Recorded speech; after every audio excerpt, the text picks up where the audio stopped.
Ил азатлыгы өчен көрәшкә мөслимебез 8300-дән артык лашындай ир егетен һәм батыр йөрәкле кызын озатты.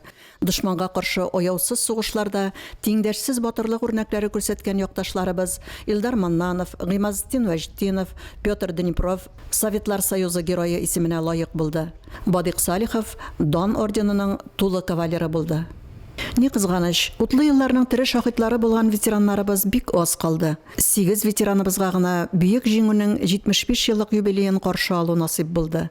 Бер гасырга якын гомер яшәсәләр дә, ветераннарның хәтерләре уяу әле. Сугыш башланган көнне дә, фронт юлларында каты бәрелешләрне дә яхшы хәтерли алар.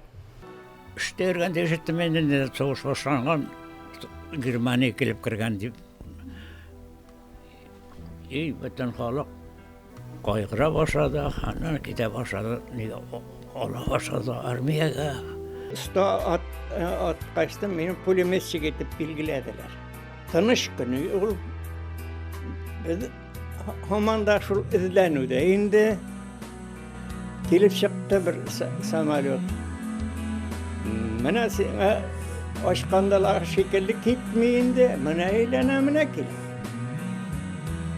Komandiri bana etti.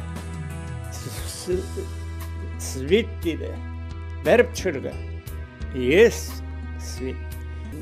Dırıltattım bunda. Ortalayğına edildiğinde ne samolyot. Әмәкәй авылының батыр кызы Мөшәрәфә Шәйхуллина сугышта санитарка булган. Туган авылына 1945 елның августында гына әйләнеп кайта ул. Мин сугышта санитарка. Медальларымны күргән бер сифанер. İpteşim bile birge biz soğuşsa bulduk. Ol hizmetine gitkeni koytandı ki ol litinat.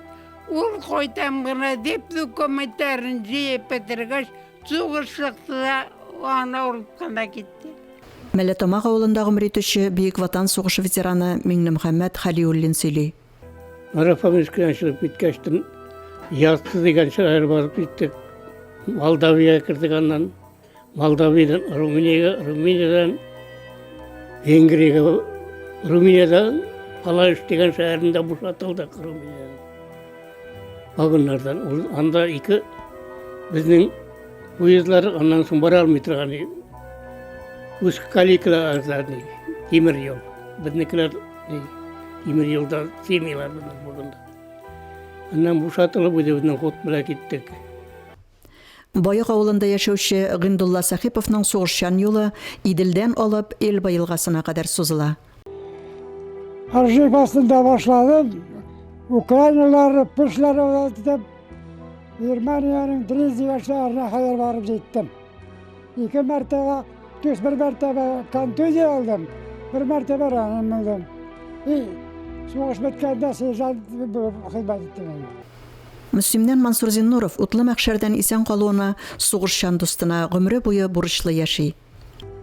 Үзем белән бергә күп җиллар разведкада хезмәт иткән Зиннатулла Хадимулла Башкортстан Республикасының Ирсай авылы җигете булмаса, мин инде шул немец траншеясында үлеп калган булыр идем.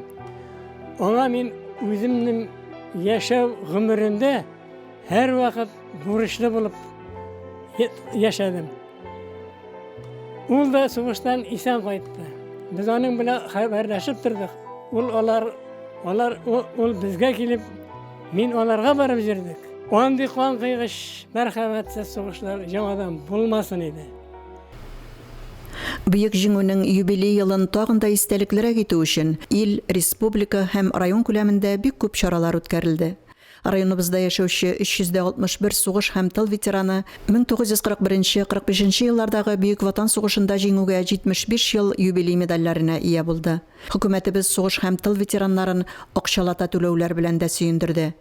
Юбилей елында район үзәгендәге сугышчан һәм хезмәт даны мемориал комплексында яңарту, төзекләндерү эшләре үткәрелде. Ил азатлыгы өчен көрәштә һәлак булган һәм хәбәрсез югалган райондашларыбызның исемлеге яңартылды. Туган илгә җиңү белән кайтып, тыныч тормышта арабыздан киткән 3524 ветеранның да исеме мәңгеләштерелде. Бәйрәм алды көннәрендә ветераннарыбызга Татарстан Республикасы президентының да бүләкләре тапшырылды. Быел җиңү бәйрәме гадәттәгечә киң халык массалары катнашында узмаса да, ул үзенең тарихи әһәмиятен, бөеклеген җуймый. Ел башыннан старт алган төрледән-төрле акция һәм проектлар дәвам итеп, бәйрәм якынлашкан көннәрдә катнашучылар тагын да активлашты.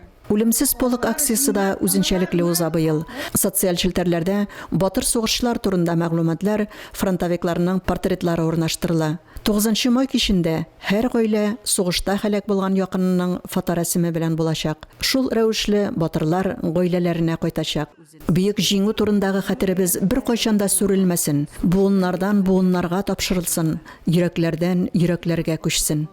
Эльфинур Нугманова, Динар Нуртдинов, Ойрат Фазылов, Муслим телевидениесе.